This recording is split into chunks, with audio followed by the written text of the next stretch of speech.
Oh my God, they're the two Latitude junkies. Hi, it's Mark and Sandy from Latitude Junkies, and we're here in Park City, Utah, and we're staying at the Hilton Grand Vacations Club. It was really funny as we were flying out here, someone recognized us in the Orlando airport.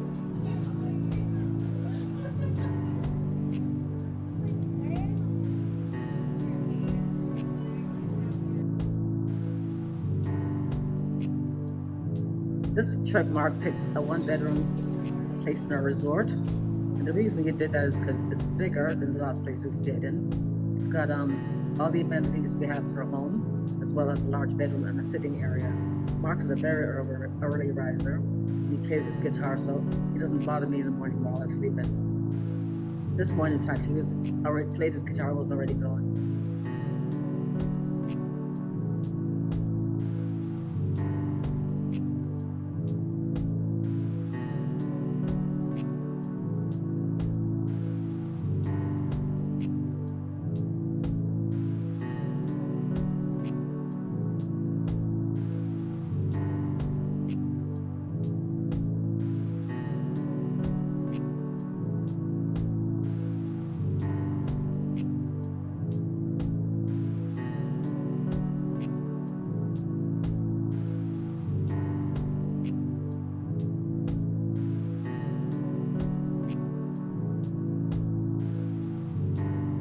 The other thing I wanted to say is the weather here in the summer is just unbelievable.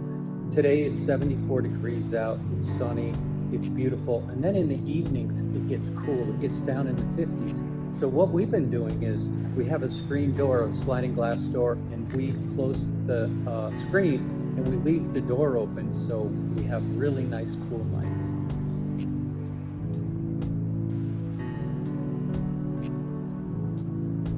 There's a lot of things to do here, and in fact, not too far from here is Olympic Park, which is probably just maybe 4 miles down the road. And that's where a lot of winter sport athletes train. And there's this really cool ski run where people ski down and do flips and end up going into this pool. It's really exciting when you see it. You'll really enjoy that. Main Street of Park City is not too far from here either. And it has a lot of quaint shops, a lot of arts and crafts stores, some really great restaurants. Mark, how was your hike? The hike was awesome this morning. In the mornings, I normally, when we're here in Park City, I take a hike up onto Park Mountain, and it is just unbelievable. The scenery is amazing, and it is one challenging hike, I have to say. And there's a bunch of hiking trails you can take, but the exciting thing for me is when I go up the mountain is there's a lot of wildlife. So in the past, I've seen deer, I've seen grouse, I've seen groundhogs. You see all sorts of things as you go up the mountain, and it is really beautiful. So Mark, did you see your moose friend this morning? No, I didn't see it. You know, last year when we were here, I was going up the mountain, and there's a golf course that's close by, and I was walking past the golf course, and there was a bull moose coming up, and he came up towards me, and I got a little bit nervous. I thought he might charge me, but then he just went on and went up to the mountain, and he didn't bother me.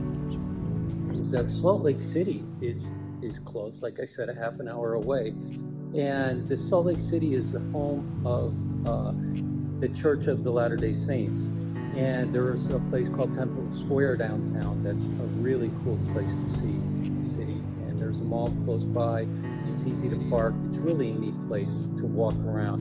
And actually when we were down there, we were lucky enough to be able to attend an organ recital, which was really moving.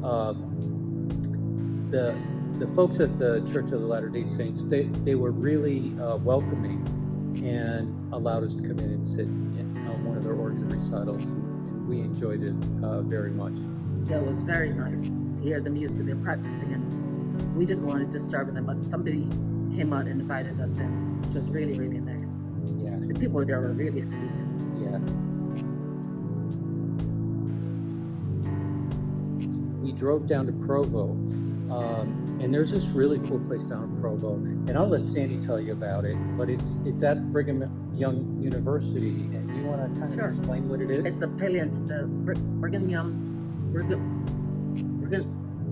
Young. Brigham Young, sorry, paleontology museum, which is really, that I really loved. Yeah. And the nice thing is, on the way back, it's a beautiful ride, and you go past this really, really gorgeous reservoir, but there's also a nice waterfall. It's called the Bridalveil Falls, and it's a park where you can stop and you can get out and walk up to the falls. And there's the water kind of collects at the bottom, and often people will hang out in the water and the kids will play down there, and then some other people will actually try to climb up the falls, which I think they're a little bit crazy, but It's crazy.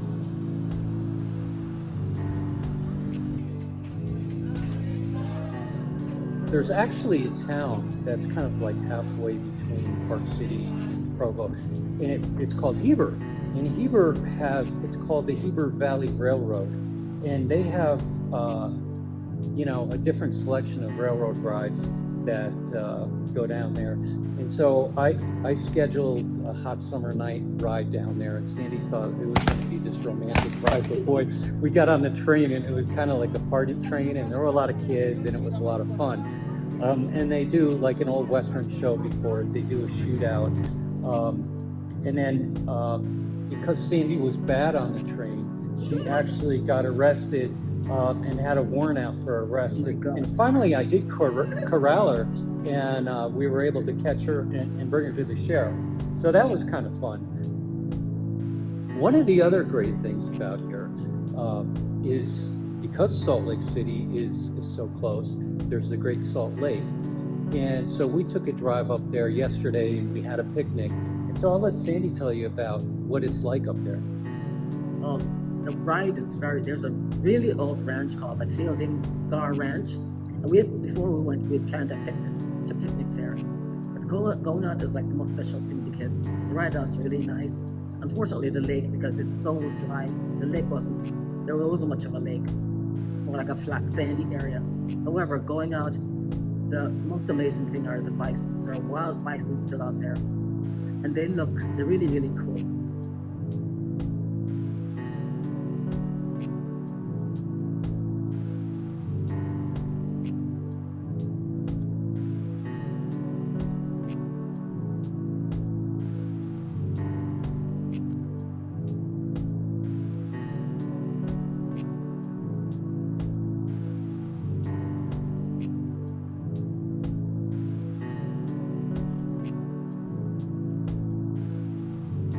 Hi, I just wanted to let you guys know how we did on our budget.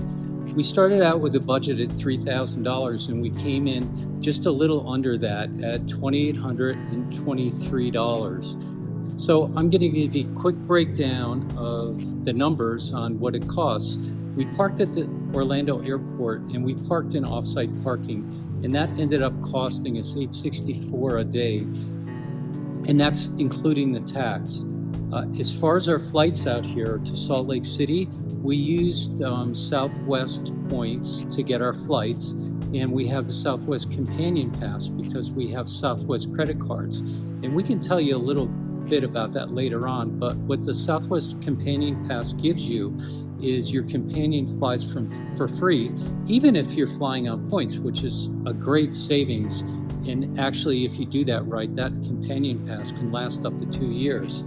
The rental car that we got, we rented from Avis, and that was a little bit expensive. That was about $528 for the 10 days that we were here.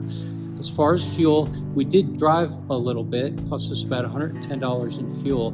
We did take a side trip to the Canyonlands in Moab. So that was quite a drive from Salt Lake City, or from Park City where we're staying at.